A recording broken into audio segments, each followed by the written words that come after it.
oui, on va pas faire que remettre des prix. On vous l'a dit, ce sera un podcast à notre image, donc avec du fun, de l'humour, des super blagues. Mais quand même, pour l'humour, c'est mieux de demander à quelqu'un d'autre que moi pour gérer ce genre de choses. Et donc, on est allé se servir chez France Inter. Frédéric Sigrist est membre de notre jury, mais il a aussi quelque chose à vous dire.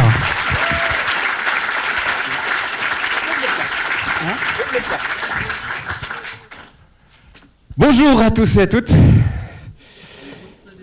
Oui, j'ai 47 ans, je suis alcoolique. Alors, je dois vous avouer que je suis assez ravi et même flatté de faire partie du jury First Print Awards, parce que j'adore Arnaud et Corentin. C'est quand même les seuls êtres humains pour lesquels je vais accepter de parler pendant 3 heures de films qui ne valent pas 5 minutes de vos vies.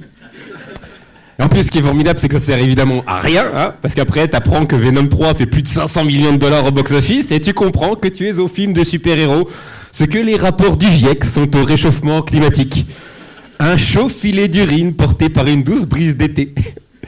Reste néanmoins le plaisir d'entendre Yérim, alias Splinter, évoquer son étrange libido envers les pattes.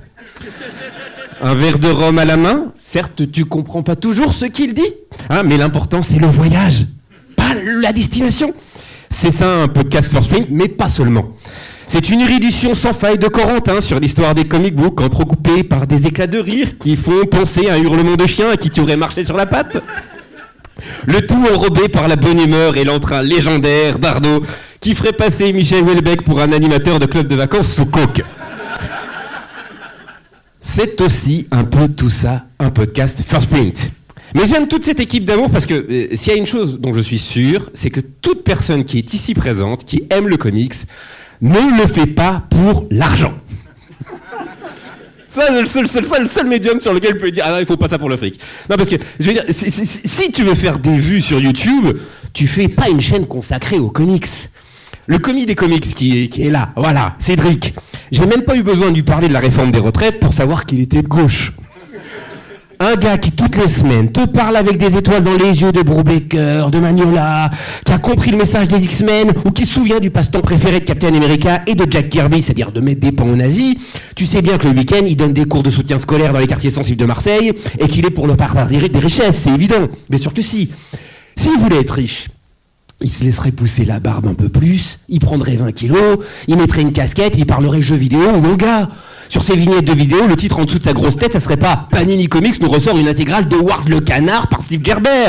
Mais des titres putaclic, Dragon Ball Daima, un surcoté, ou Dan Dadan, un banger. Excusez-moi, mais ça, c'est pas, parler de Howard le Canard, c'est pas des choix de vie qui vont t'amener à faire la une du magazine Challenge ou à être interviewé par Léa Salamé le matin, hein, non. Le comic book, c'est quand même le seul médium où des artistes qui ont créé des personnages grâce à qui Hollywood s'est fait des couilles en or, n'avaient pas de mutuelle pour se faire poser des dents en bois. Dès le départ, c'est une industrie qui a toujours eu un savoir-faire, mais qui était complètement à la ramasse au niveau du faire-savoir. Les gars, il leur a fallu une éternité pour oser demander je peux avoir les droits du personnage que j'ai inventé, s'il vous plaît ? Ou au pire, est-ce que je peux avoir mon nom à la fin du générique de Morbius ? Non ? Ok, je vais me faire foutre. Nous, en France, on prépare un poisson ad hoc pour le repas du dimanche en famille, direct, t'as Moulinsart à la porte et les ayants droit d'Hergé qui te collent un procès au cul pour violation des droits d'auteur. Ça n'a rien à voir.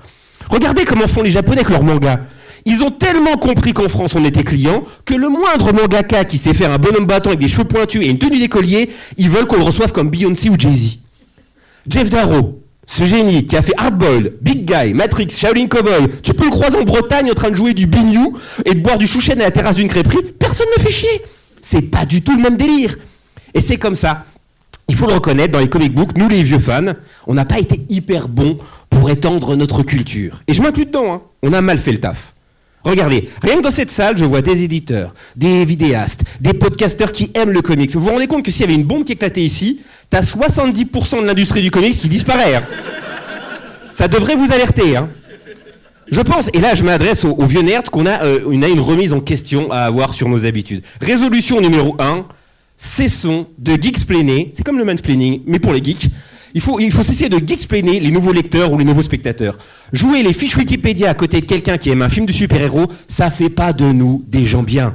Ouais, mais tu vois, dans le film, ils ont pas pris en compte que dans la couverture d'Uncanny X-Men 251, dessinée par Mark Silvestri et ancrée par Dan Green, la pluie autour de Wolverine crucifié, elle est violette et non pas rouge. Franchement, et même vos darons, elles vous aiment plus quand elles vous entendent parler comme ça. Hein. Résolution numéro 2, il faut arrêter de fêter les anniversaires de Batman, Superman et tous les autres. Superman, il a 82 ans. Va essayer de faire rêver un monde de la génération Z avec un héros qui a plus de 82 ans. Le Sudoku, c'est plus jeune que Superman. Michel Barnier est plus jeune que Superman. Allez, moi je propose que désormais Superman, Batman, c'est des classiques, on les étudie comme l'Iliade et l'Odyssée, et on demande pas son âge, c'est pas poli. Résolution numéro 3, et ça c'est la plus difficile. On essaie de conseiller des grandes histoires de comic book qui ne soient pas forcément écrites par Alan Moore ou Frank Miller. Oui, je sais, c'est dur pour moi aussi. Ça va nous sortir de notre zone de confort, mais montrons qu'il y a chaque mois, chez plein d'éditeurs et plein de libraires, des tonnes de pépites qui passent malheureusement inaperçues. Je sais, c'est dur, mais si First Print arrive mensuellement à démontrer que le comics a 1001 visages, je pense sincèrement que nous, tous ici présents, on ne peut pas faire moins. Et donc j'ai envie de leur dire merci à eux, et du coup, merci à vous. Bravo.